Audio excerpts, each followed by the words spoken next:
Warning. This episode contains brain food that will lead to improved emotional and social intelligence.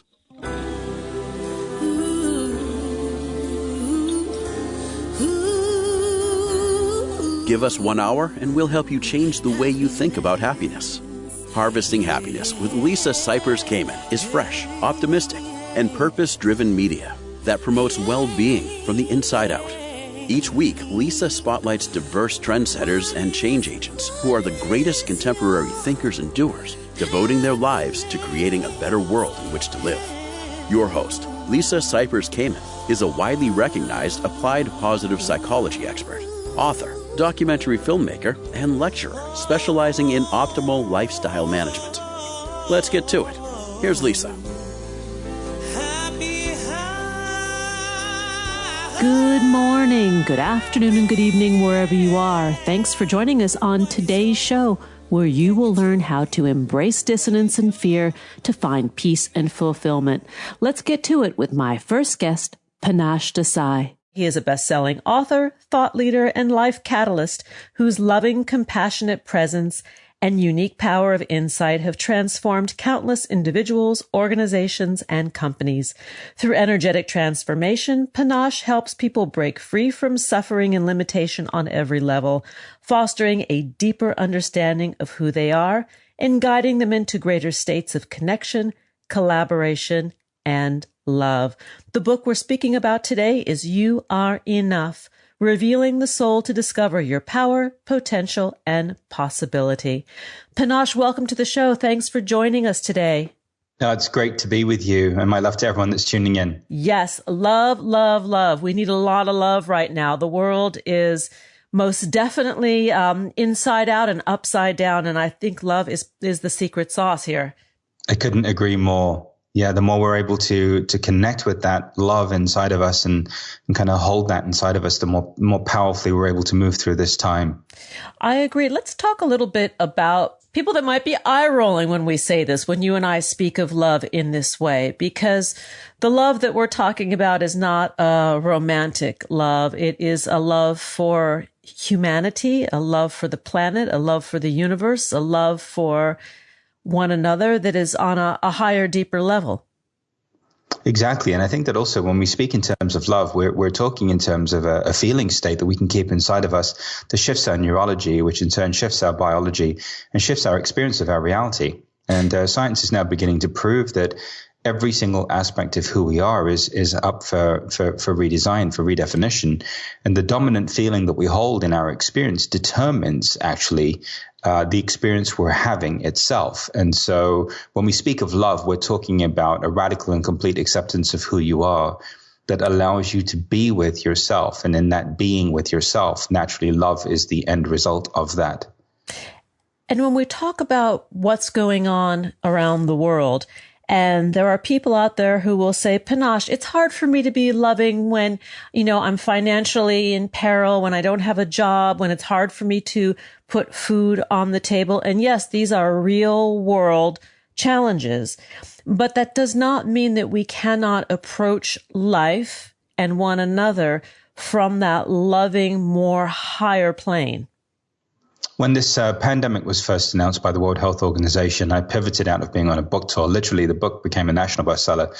And then the following week, I was about to head off for the second leg of the tour. It was like a 22-city tour in its entirety. And I knew that the most immediate pressing need was to return to calm.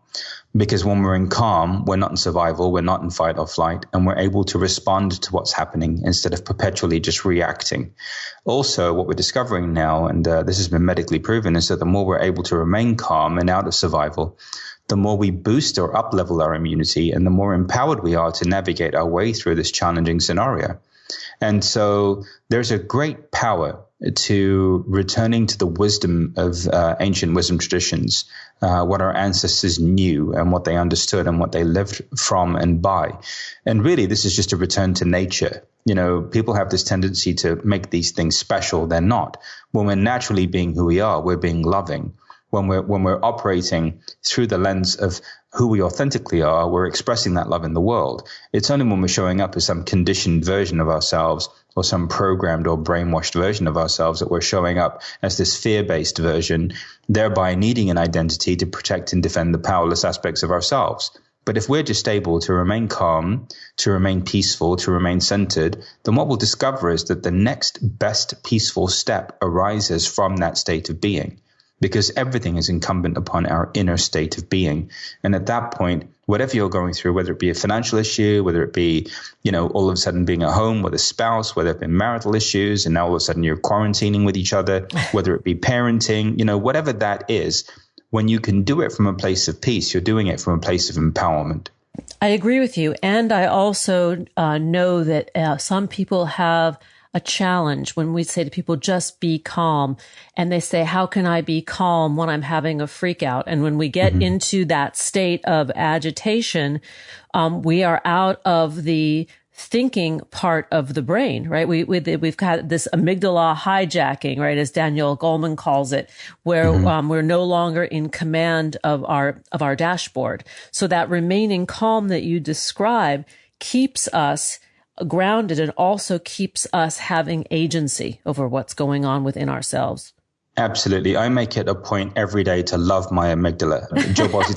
Jill Barty Taylor is a good friend of mine, and she wrote A Stroke of Insight. And when we get on the phone with each other, our greeting to each other is, I love your amygdala. My amygdala loves you. And so I have a deep sense of appreciation for the amygdala and its purpose in life. But we're not in a room with a pterodactyl. We're not about to be eaten by a saber-toothed tiger. We're dealing with the reality of a virus. And I understand the uncertainty, and I understand that evokes a certain survival-based response inside of us. But when we're able to just advocate on behalf of certain practices that allow us to make sure that we're following basic protocols like washing our hands, using hand sanitizer, limiting our exposure to the outside world, to essential kind of shopping trips, or just getting that exercise that we need, or that vitamin D. We're basically advocating on behalf of the highest outcome that we can have in this moment. I think the biggest issue has been the loss of control that people have felt. Yes. And that loss of control has agitated everything inside of them that they need to have control over, like their anger, like their rage, like their depression and their anxiety. And the reason why these are so pronounced in people is because we've been fundamentally taught to reject these aspects of ourselves. And for me, if transformation is anything at all, it's actually loving these aspects of ourselves. It's embracing them. It's realizing that just because we have them, we're not broken. We're just human. And it's okay to have all of these feelings. We don't need to act them out. It's okay to relax in the presence of them, to welcome them. And in the welcoming them and in having this kind of inclusive model of who we are at the emotional level, we're able to return to peace. We're able to return to calm. I like what you just said, and it reminds me of the run on toilet paper. That everybody is out buying toilet paper and paper towels because they feel like it gives them some sense of control over the uncontrollable. They can't control the virus, but they sure can control their paper, or think exactly. They can. No, it's exactly right. And then this is why I love the Italians, because they've got bidets. And so it doesn't matter. Exactly. I mean, thanks to the innovation and the ways in which we've been, evolving as a species, we've figured out a solution for pretty much everything. And so, that run on toilet paper was a pretty interesting phenomenon, because the toilet paper has now been elevated to one of the most precious commodities on planet Earth. And it's something that we wouldn't ordinarily even think of. But it's amazing how when we're in survival, we're not rational. We're not thinking about the collective good. We're not thinking about, anyone other than ourselves. And again, I think that as we've evolved through this crisis, I think that we're beginning to see more and more of that kind of collective expression of love, of unity, of these qualities, this empathy, this compassion, all of these things that we have access to when we're not in states of survival. We're seeing those now all over the world. And maybe that is one of the great revelations of this crisis, is that we get to see and activate that more loving, compassionate, kind, empathetic, caring aspect of ourselves. Absolutely. I think even the act in and of itself of self-isolating and self-quarantining is to advocate on behalf of members of our community that have compromised immune systems. So that in and of itself is an act of compassion and love. We're not necessarily doing it for ourselves because we have the ability to get through this, right? We've got an immune system that's capable of pretty much navigating any scenario that's thrown at it. Even an unknown novel virus, we still have a certain level of immunity around that. And so again, this whole thing that's unfolding right now is a giant opportunity to advocate on behalf of those that don't have the capacity to advocate on behalf of themselves, which to me is love. I agree with you. It's love, and it's a gift, a true gift to be able to give that to one's neighbor, whether you know them or not. Absolutely. And I think that also any sense of entitlement that we had going into COVID-19 has fundamentally gone out of the window. We'll never take human connection for granted ever again.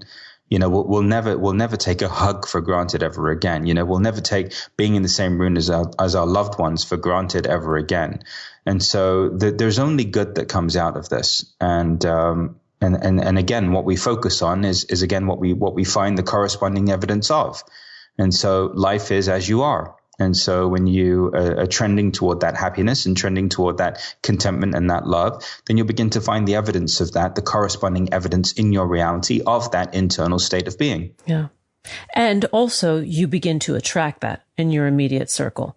Absolutely.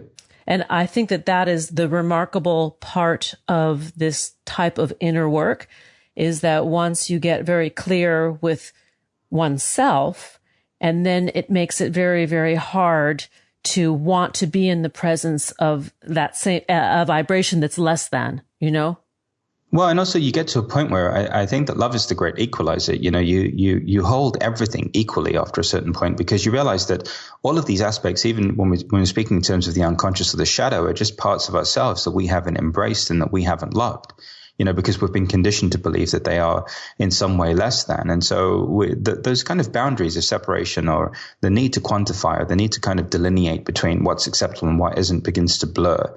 And eventually everything just kind of is able to be held equally within oneself. And of course, that happens first of all through the radical acceptance of who you are as you are, and the need to stop invalidating your uniqueness through this kind of conditioning that's been superimposed over your brilliance that has you needing to conform. The timing of this book, You Are Enough, revealing the soul to discover your power, potential, and possibility. I believe that the timing is perfect, because so many people are going through, in addition to what they are managing with COVID-19, almost a crisis and therefore an opportunity for a rebirth in many ways. We're going through what I believe is a fundamental redefinition of who we are. I think that ultimately at some point we have to choose life and quality of life over survival. And I think that that's in some way, shape or form what we're being asked to choose is, are we going to choose life and the quality of our lives, connection, time with family, time with ourselves? What are we going to prioritize post COVID-19? And for me, I've been blessed enough to lead a meditation every morning at 9 a.m., to have people come together from all over the world to kind of get feedback in real time for how people are going through this. And I have to say that everyone that I'm connected to, everyone that's drawn to be a part of whatever I'm offering, they're all saying the same thing. They're so grateful for this opportunity to be at home. They're grateful for this time. They're grateful for the support. They're grateful for the connection.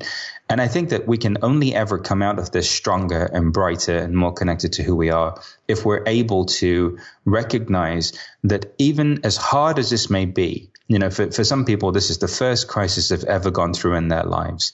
As hard as this may be, there is a post-life. There is a life post-crisis that awaits them. And it's up to them to determine what that is now. Yes, let's take a break. When we come back, we will explore more about Panache Desai's newest book, You Are Enough, revealing the soul to discover your power, potential, and possibility. To learn more, please visit www.panachedesai.com, on Twitter @PanacheDesai, and on Facebook, that page is Panache Desai fan page, and on Instagram, Panache Desai. Here comes the break. We'll be right back, and that is a promise. Before we pause, I want to celebrate the new year and new beginnings. If you're anything like me, you couldn't wait for 2020 to be over. It felt like the year that would never end. Welcome 2021. I'm super excited about and hopeful for the year ahead. As a cheerleader of mental health for all, I can honestly say that my therapist has been hugely supportive in helping me work through the challenges of the past year and plan wisely for the year ahead. Big gratitude, fist bumps, and virtual hugs have really helped center and ground me. Taking care of our mental health should not be a luxury, but a self-care necessity. And that's why I'm proud to be partnered with Talkspace Online Therapy. Therapy can really help shift your perspective, teach new tools to cope in difficult times, and be a guiding light in the stormy seas of life. Your Talkspace therapist will help you set goals, be your accountability partner, and supportive cheerleader to make sure you're progressing. Best of all, Talkspace is a fraction of the cost and more convenient than in-person therapy. Instead of waiting for your appointment time to share, you can send and receive unlimited messages to and from your therapist 24/7, 5 days a week. It's like having your own on-call mental health angel.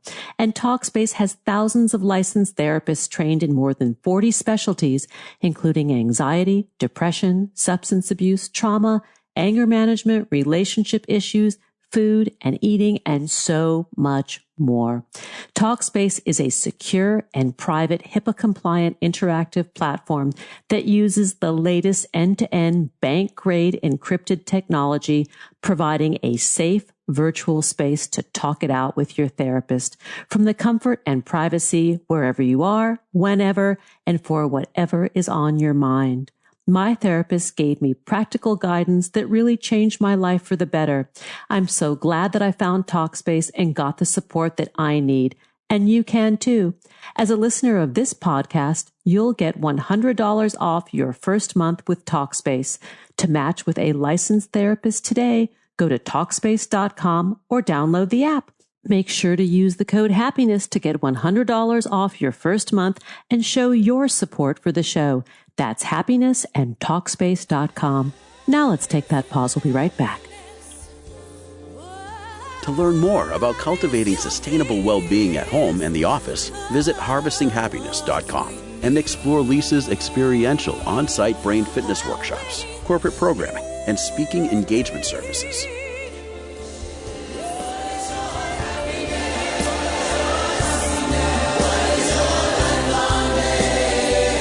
Welcome back. Before we rejoin today's conversation, let's talk about the most important ingredients for running a successful business: great people and great results. If you're a boss like me and in charge of hiring for your company and using anything other than Indeed for your hiring needs, you're simply wasting your time. Indeed.com is the #1 hiring site in the world and will help you find the high-impact hire you need, just like they have for over 3 million businesses. And Indeed will help you find quality candidates instantly with Indeed's Instant Match. Unlike other sites, Indeed gives you full control and payment flexibility, delivering a quality shortlist faster. With Indeed, you only pay for what you need. You can pause your account at any time, and there are no long-term contracts. Indeed searches through millions of resumes in their database to deliver you great candidates instantly. With Instant Match, you see a list of great candidates with zero wait. Who doesn't love instant service and instant gratification? Indeed delivers 4 times more hires than all other job sites combined, according to Talent Nest. 73% of online job seekers in the U.S. visit Indeed each month, according to ComScore Total Visits. Want your quality shortlist fast? You need Indeed. Right now, our listeners get a free $75 credit to upgrade your job post at Indeed.com/HH. This is Indeed's best offer available anywhere. Get a free $75 credit at Indeed.com/HH. Indeed.com/HH. Offer valid through March 31st. Terms and conditions apply. Now let's get back to it. And we are back talking about embracing dissonance and fear to find peace and fulfillment. Let's get back to the conversation with my guest, Panache Desai. Panache, let's talk a little bit about 5 commitments that you outline in your book that will help readers guide them towards greater authenticity. So the first thing that I have to kind of highlight here is the word commitment. You know, I've discovered in working with people over 20 years now that unless they're committed to something, very rarely do they actually come into alignment with it in any meaningful way. And so in outlining these 5 commitments, I'm outlining 5 potentials or 5 possibilities for each of you right now in the midst of this crisis to begin to redefine who you are and the way that you're living. The first is commit to knowing your essential self. In terms of who we are, what's happened is that we've created too much of a framework around who we are at the level of the mind, who we are at the level of the body, and who we are at the level of the feeling. But what's missing in that transformative paradigm or that kind of model is the authentic self. And in my experience, when we're being that authentic self, we feel peaceful. The reason why it's remained ever elusive or been categorized as woo-woo is because it hasn't been given a feeling tonality. And so as much as possible, as you're navigating your way through this time, take the time, every 60 minutes of activity to just pause for 3 minutes, just take some breaths, just go inside, just relax, just take some breaths. And if it helps, breathe into the count of 4 and breathe out to the count of 4. And what this will do is it will center you, and it will begin to connect you to the peace that's inside of you. If you're particularly challenged and overwhelmed, breathe into the count of 4 and breathe out to the count of 8. And what that will do is it will reset your nervous system. It will allow you to break free of that fight or flight response and return back to a state of neutrality internally. The second commitment is commit to a new past, present, and future. So I think we can all agree that there's nothing worth holding on to right now. Whatever happened when you were 6, whatever happened when you were 10, whatever happened when you were 13, now in this moment in human history, it's important to unburden your heart. It's important to free yourself of whatever it is that you're holding on to. And you can do that in a number of ways. You can journal. You can write letters. You can begin to find some sense of resolution through the written word. You can also use the power of your imagination to visualize in front of you whoever the individual is that you have an issue with and embrace them. Allow yourself to be free of whatever you have inside of you around that. And most importantly of all, recognize that we're not letting somebody off the hook. We're not condoning what happened. We're just unburdening ourselves. And so this is an incredible opportunity to unburden yourself of the emotional load that you're carrying inside of you in relationship to the past. Why this is important too is that memory requires heightened emotion. So as I'm speaking to you now, the majority of you are relating to yourselves through the lens of the past. You're literally relating to yourself as the memory of yourself. And so in doing these exercises and bringing the past into harmony and reconciling the past, we're able to have a present moment relationship with ourselves. The third commitment is commit to inner peace. It's my favorite. Peace exists at a premium. It's the only real commodity that there is, right? The two real commodities are time and peace. Basically, everything else can come and go and fluctuate. But the more we're able to commit to inner peace, that which we look for, we will find. That which we embody, we are, right? That's what we experience. And so when we build our life on a platform of peace and source every choice and decision from that place of peace, where we're literally connecting with authentic power. And so as you're navigating your way through this time, as you're navigating your way through making some very hard choices and decisions, choose that which makes you feel the most peaceful. Choose that which is the most aligned with your peace. And that can be everything from curating a playlist or watching a movie or, engaging in a book or whatever it is that you're doing. Make sure you curate it around the experience of inner peace. Fourth is commit to fulfillment. And the reason why that's important is where you start from is where you'll finish. I've met people that have built huge companies that span the world, but because they did it to prove something about themselves, because they didn't feel like they were enough, they're fundamentally unfulfilled. And typically there's some behavior that's there as a result of that lack of fulfillment because they just can't fill that void inside of themselves. And so how do we start from fulfillment? Well, we start by appreciating what we have. We start by truly giving thanks for everything that we have, no matter what that is. By just beginning to cultivate this feeling state of appreciation for all of the gifts and blessings that were available to us now, even if that means just having the opportunity to shelter inside of an apartment, shelter inside of a home. There are so many people right now that are going through COVID-19 that don't have that possibility and that potential. And so we must get to a place of appreciation so that we can build our lives on a platform of fulfillment. And then finally, recognize that when we are embodying a state of peace, we're embodying a state of love, that our neurology shifts, that our biology shifts, and that also our reality shifts. And that allows us to experience unlimited possibilities and potentials. Because fear, lack, and scarcity constitutes the majority of comfort zones. that people are living inside of. So the more we're able to embody this state of peace and this state of love, and the more we're able to give ourselves the gift of that state of being, the more we're able to reorient who we are on a neurological level, on a biological level, and then at the level of experiencing our lives. And so that allows us to shift out of a very limited framework into a more expansive, dynamic framework where we're experiencing heightened synchronicity and we're able to respond instead of react to what life is presenting us. And what you share, these 5 commitments or 5 steps, are actually practices that are not that hard to do. And you get better at it the more you do it. Well, they're practices that are innately natural to us. And so, again, all I'm doing is pointing us away back from who we've been conditioned to become, back to who we naturally are. You know, all of these states are really natural states of being.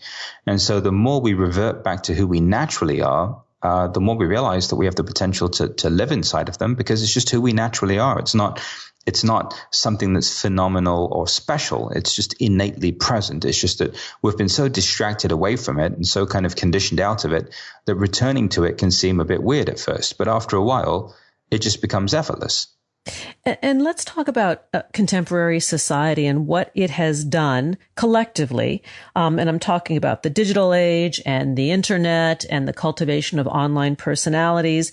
Has social media helped or hindered our authentic lives? I mean, I know what the answer is for myself, but what's your take on this? I think everything, it just depends on who you are and how you use it. So for me, social media is demonstrating who we are at the level of the collective unconscious, right? So when you look at a lot of the hate and the anger and the rage that's going on, that's one way in which people are expressing themselves, but that's just a reflection of who they are. I tend to focus on, the aspects of social media that are based in inspiration and love and hope, because again, my consumption of social media is a direct reflection of who I am internally. Yeah. And so, we get to make of everything what we want to make of it. And again, everything becomes a reflection of that feeling state that we wish to curate. And I cannot underemphasize the power of that feeling state. Literally, no matter what you're going through now, by shifting how you feel, by coming into feeling as if you're enough, you can literally transform all of these areas that you're struggling with, because it begins at the level of feeling. It then translates to the level of thought. It then beyond that goes to the level of the body. And then beyond that, it goes into reality.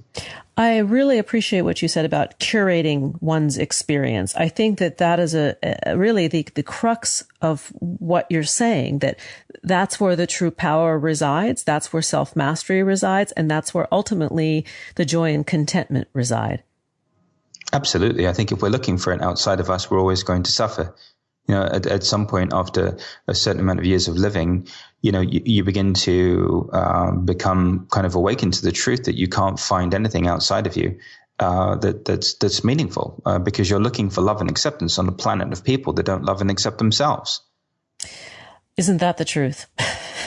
We're nearly out of time, and I would love for you to share a message to people who are struggling with their pursuit of happiness and fulfillment in their lives. You're not broken. You don't need healing. You don't need fixing. You're not a failure. You're not a mistake. There's an infinite intelligence that made you, that is animating all of life in this moment. You can call it whatever you'd like.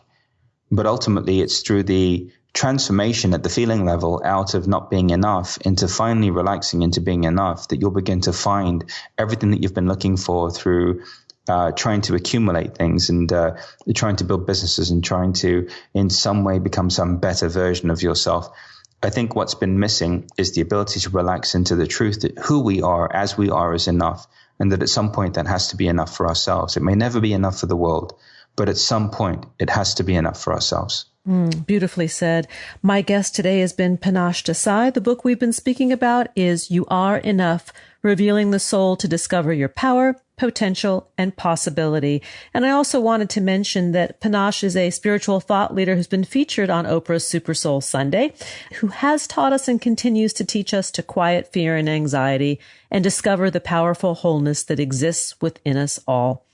Thank you, Panache. Thanks for joining us. It's been great to be with you. Thank you so much for having me on. A pleasure.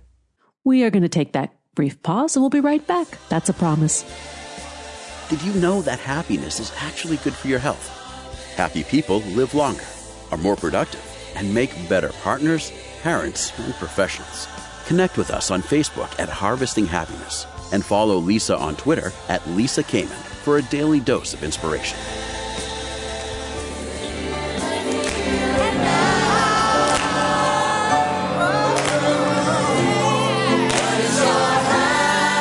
And we are back, continuing the conversation about embracing dissonance and fear to find peace and fulfillment.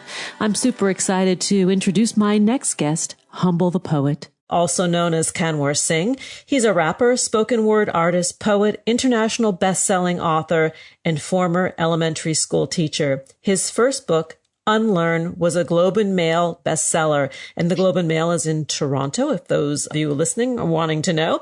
He has performed at concerts and festivals, including Lollapalooza, and has been featured in major media, including BuzzFeed, The Huffington Post, The Breakfast Club, and on and on. He splits his time between Toronto and Los Angeles, and he's here today to talk about his newest book, Things No One Else Can Teach Us. Humble, thanks for joining us on today's show. Thank you so much for having me. Well, it is a pleasure. I am a fan of your work. I have, as I was telling you prior to us starting this chat, I have actually read your work aloud to students of mine in yoga practice, to clients of mine in my counseling practice. And I find your words of wisdom inspirational, humorous, and just spot on. Let's talk about your newest book, Things No One Else Can Teach Us, and the Impermanence of All Things. Yes. So it's pretty much realizing just in my own journey that, it was our darkest times, our most challenging times that presented, the most gifts. But it wasn't, crystal clear to me throughout my life that this was the case. For a long time, when I encountered anything negative, I chalked it up to being something negative and took no value from it. And the idea of things no one else can teach us is that once we open our sails, we can really capture winds of wisdom, and we have the power to turn any situation into something wonderful, or gain some insight from it and create or discover a silver lining. And that usually just requires us to change our perspective, change our attitude, or remember that we're always in control of our efforts. I like that. Always in control of our efforts, but not in control of the outcome.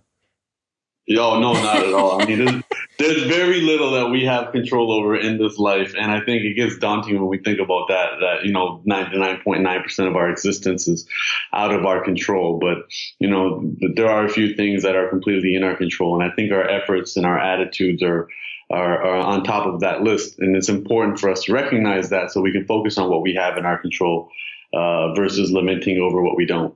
You say that you started as a school teacher. Talk a little bit about the transition from being an educator in the classroom to being an educator on stage.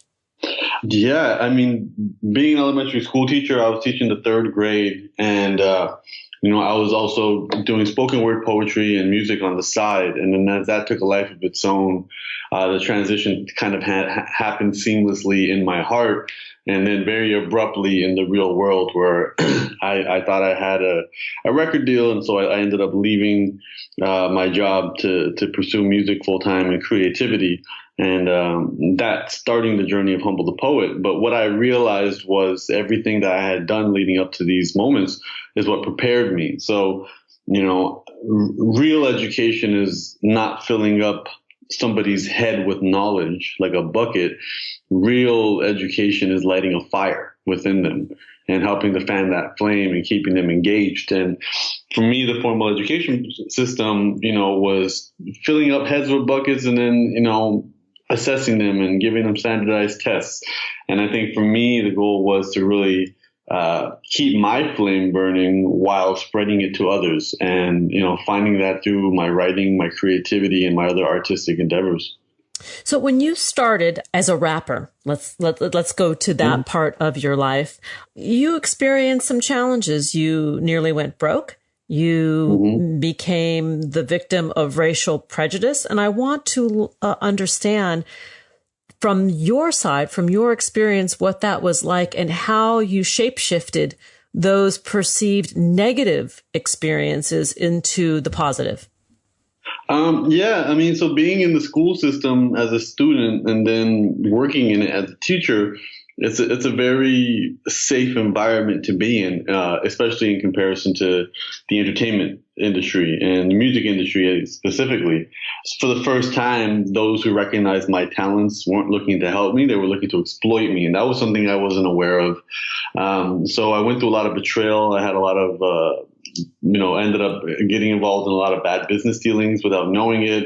I was very green and I was taken advantage of a lot. I also encountered some violence, a lot of issues regarding race and dealing with episodes of racism and nothing, just on a more extreme level than what I did growing up. And I think what I realized after, some time had gone by was this is what was helping to build a resilience in me.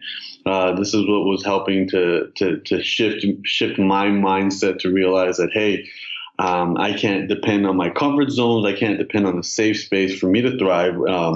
Running out of money, going broke, having to move home, realizing that, hey, my ego was holding the steering wheel for too long and it was about to take me into a tree. And really having to spend the time to just sit there and think and process a lot of the challenges that I went through, and realizing that, hey, these can really all be chalked up to tuition in the school of life, no matter how expensive the lesson was.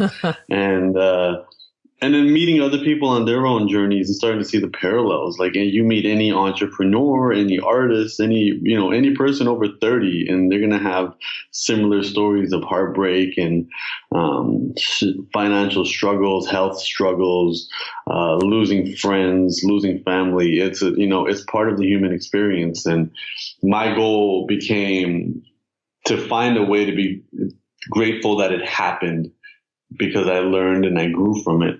And, going back to the book, that is what the contents of Things No One Else Can Teach Us is. It's those stories and me kind of walking through the transition of my attitudes and perspectives to find a value in them. And what I hear you saying, and I also agree with, is that no matter what a parent or a mentor might tell us, you should do this or you should do that we will learn as a result of falling down more quickly, perhaps, than we will from our successes. Completely. I think it's Bill Gates that says success is a lousy teacher. Failure is teaching us what not to do. And, our entire lives are trial and error. Our entire history as a species has been trial and error. And, we have to stop looking at the error side of this as, a complete failure or doomsday. And I started realizing that, and that emboldened me to take more risks, to face more fears, to have more of an open mind and an open heart towards situations that I would have normally not done so. And, I feel like as a person, I've grown exponentially because of it. And now I'm excited to tackle new challenges as they come. In Things No One Else Can Teach Us, you write, we all have the unlimited power to shift our perspective. And with that, the unlimited power to change the way we feel about life. And that is your message. Completely. That's the message that I remind myself of every day when I get great news, bad news, and everything in between. And it's focus on what's in our control. And I'm not promising anybody a life of eternal bliss. I'm promising people a firmer grip on the steering wheel, a little less anxiety, a little bit more composure towards how they can deal with these challenges that they're currently going through in life, and the attitude that they can have approaching new challenges. Because the truth is, we can spend our entire lives avoiding unpleasant situations, but they're going to find us. So our better strategy is to lean into them and seek them out. When we seek out discomfort, when we seek out new experiences, when we seek out challenges, that will help us develop, even on a scientific level, that helps us develop the proteins that will shift us and evolve us as human beings, versus us constantly trying to avoid them and then having to deal with them when they catch up with us.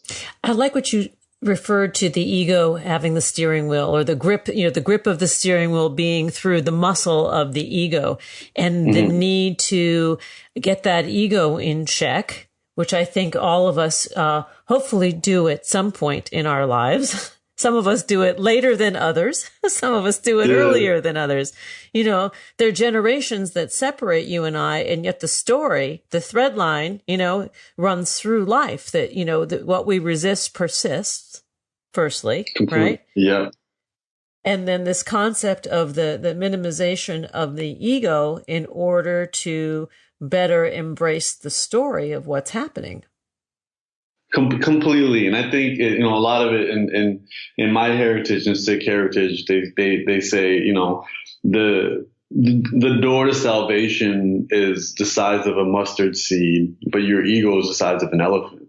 You have to kind of check your ego at the door if you want to walk through to the next level. And I'm not sure if we can completely absolve ourselves of our egos, but I think recognizing how our ego plays a part, and not simply being, a complete enemy to our existence, but, definitely something that can hold us back and reduce the progress that we want to see in our own lives. And for me, having to have those honest conversations and saying, like, am I doing this to feed my stomach, or am I doing this to feed my ego? Am I doing this to make up for something that happened to me in the past, or am I doing this because this is what's necessary to build my future? And these important questions, just repeatedly asking them, has really helped me a lot in making some of the right decisions to create the life that I want under the conditions that I want to make them happen. And very often when I see things go awry, it is because I spent more time trying to feed my insatiable ego with whatever it was, because the ego is hungry, but the ego does not get full. Oh, that's true. We're bowls with holes, us and our egos. Yes. We're gonna take a break, and when we come back, I want to return to our conversation through the lens of story and ask that you share one or two of your stories from the book, Things No One Else Can Teach Us. I'm speaking with Humble the Poet, also known as, or the other way around, Kanwer Singh, also known as Humble the Poet, about his work, his books, Things No One Else Can Teach Us, and Unlearn, 101 Simple Truths for a Better Life.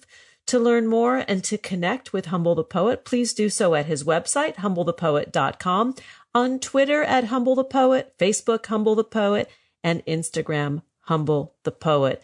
All right, we're going to take the break, and we'll be back with more stories. Here comes that break.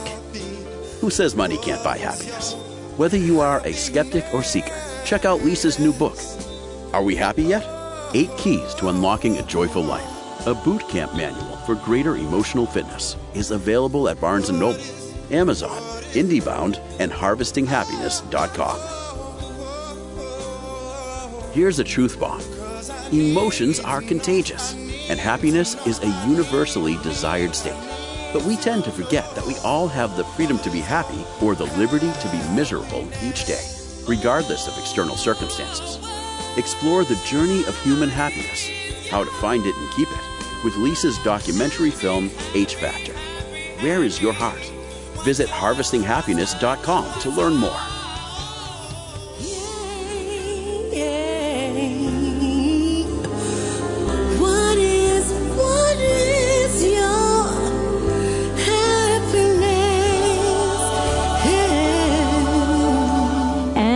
We are back. I'm talking with Humble the Poet. We're talking about embracing dissonance and fear to find peace and fulfillment. Let's get back to the discussion.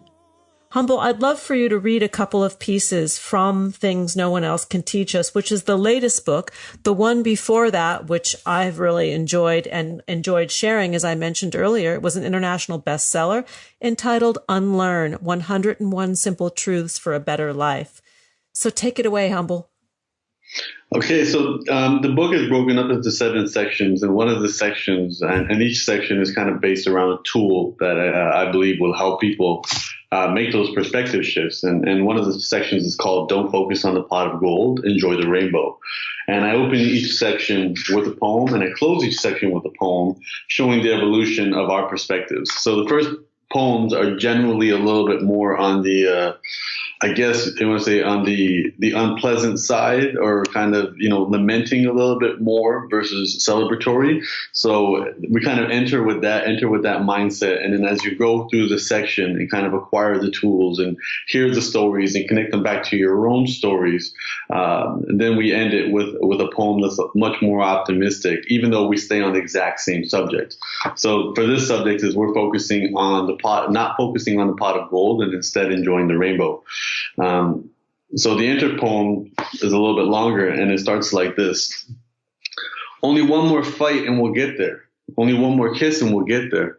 Only one more breath and we'll get there. Only one more step and we'll get there. A world with no want, no problem, no bullshit, no more tight muscles and knots in the heart. No more deep sighs and temple rubs. No more long brokens and short fixes. Only one more. Day of struggle and my chest can poke out again. Like on that jungle gym, skipping monkey bars, earning scars. Only one more W and I can afford the W. Earn their silence, their hate is violence. The milestones are farther than a mile. Good news tonight is forgotten by tomorrow. But only one more.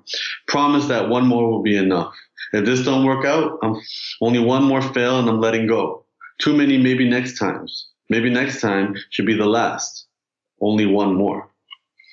And as you read through the section, I have different stories really dealing with my struggle with focusing much more on the journey than the destination. And then I want to share the exit poem, which is, where I'm at now with my shift in perspective. We're not lost if I'm lost with you. Paths crossed, eyes locked, and I saw you. Everything between now and forever. When I'm with you, it's now, forever. I don't care where we're going if I'm going with you. So many hard rights and sharp lefts. We've done quite a dance. And I don't know when our song will end, or if someone else cuts in. I'd rather own today than borrow tomorrow. Finish line when we finish time. Not a second before or after. It's beautiful. Really beautiful. And the work, what you create is ageless. It's timeless, no matter how old you are, what your struggle is, one can resonate with the work, with the stories that you have to share. Talk a little bit about knowing yourself makes all the difference. How has Humble come to know himself? I think for all of us, when we adjust our gaze, instead of looking around us, we start to look within ourselves. We start to discover how vast the universe that exists within us really is. And from those discoveries, we start to learn who we are. And when we have a better understanding of who we are, that gives us more preparation in dealing with the world around us, because we understand who we are, not only in relation to others, but in relation to our nature, our nurture, and how we have a unique experience on this earth.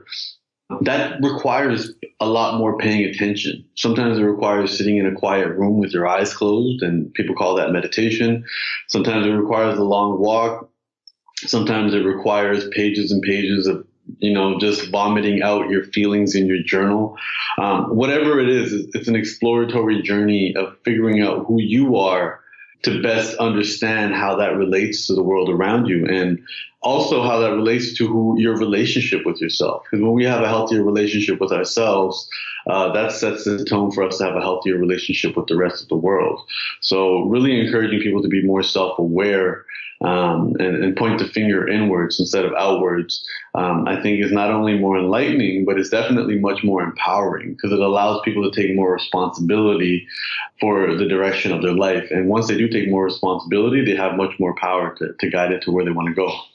Talk a little bit about service, and the role it plays in self-discovery, not just of, showing up and doing something for someone else. During my lowest moments as an artist, financially, spiritually, mentally, physically, I was living in poverty, and I couldn't focus on anything else but myself. Trying to keep my lips above water, and I wasn't able to foster any healthy relationships. I wasn't able to take care of myself properly.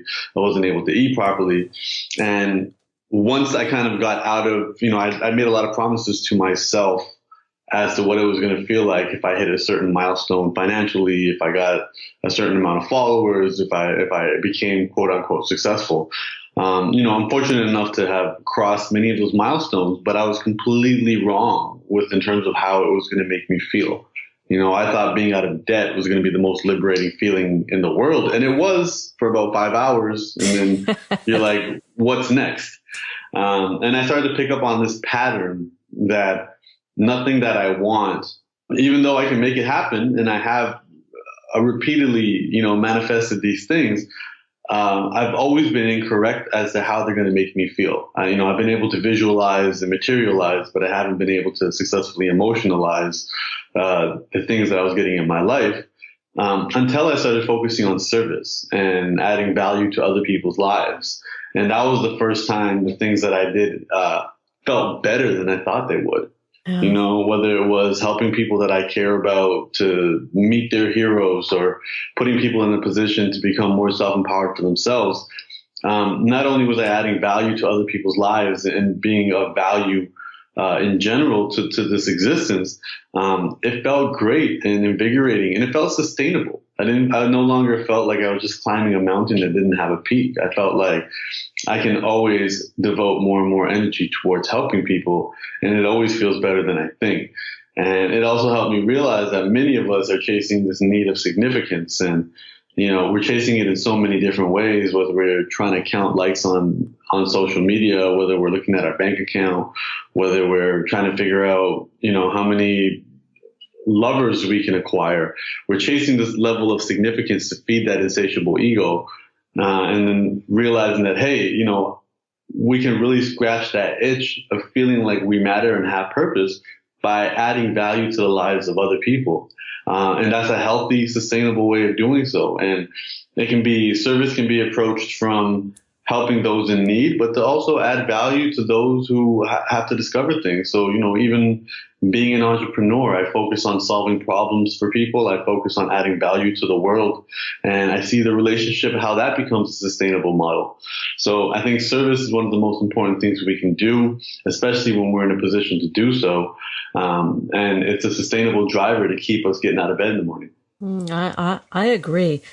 And you write about knowing your why makes your how easier. And I like the way you phrase that, to know the why. Yeah, completely. I think it's, again, we're all on this journey. And there's always people putting this stuff into words. And I think for me, a long time, it was, I'm on the tipping edge of being a millennial. And, the one thing with millennials is there's a lot of entitlement towards how life should be. And one of them is that everyone demands to be able to make a living off their passions. And I kind of started to look back at the narrative of my life and realize that I wasn't chasing a passion. I was living out an obsession. I was, my why isn't something that I may or may not have chosen. It's just something that's already in me. And it's the reason I have to do this. And it's the reason that there aren't any obstacles that can stop me, because there's nothing else I can be doing right now.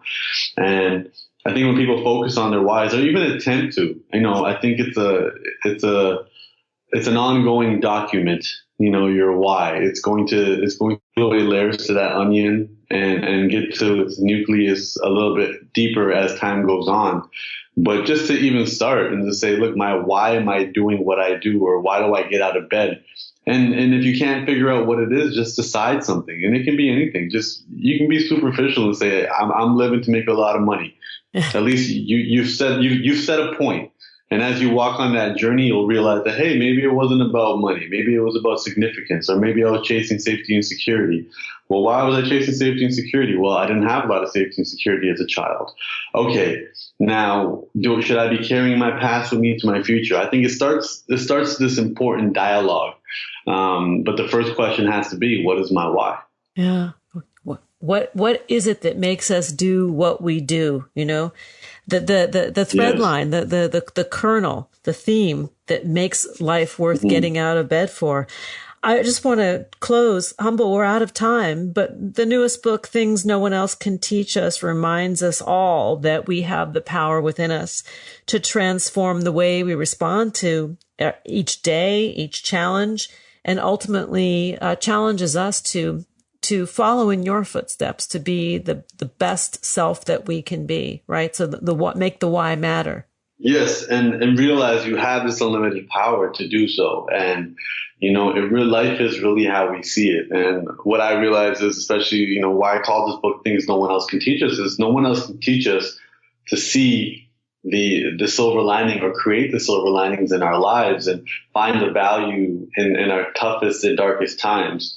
And what I attempted to do with this book is to provide some of the tools that I had and some of the tools that I discovered and some of the tools that were handed down to me to make this journey a little bit, easier. And again, none of them are universal truths that will apply to everything. I have one section called Zoom In, where I'm encouraging people to take a deeper look and look closer at the situation before evaluating it. And then the section right after is called Zoom Out, which is saying, hey, sometimes instead of looking at all the details, let's take a step back and look at the big picture.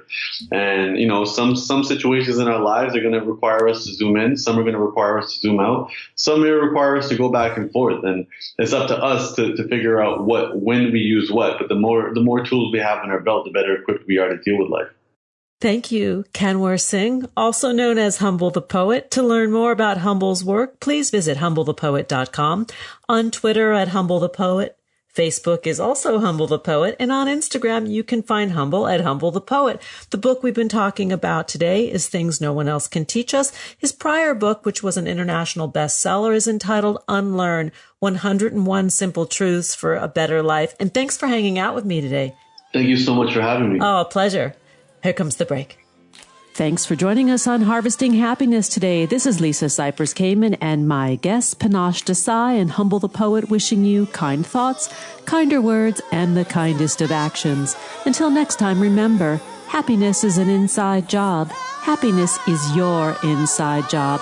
Go out and rock your day. Keep harvesting your own happiness anytime and anywhere from the comfort of wherever you are.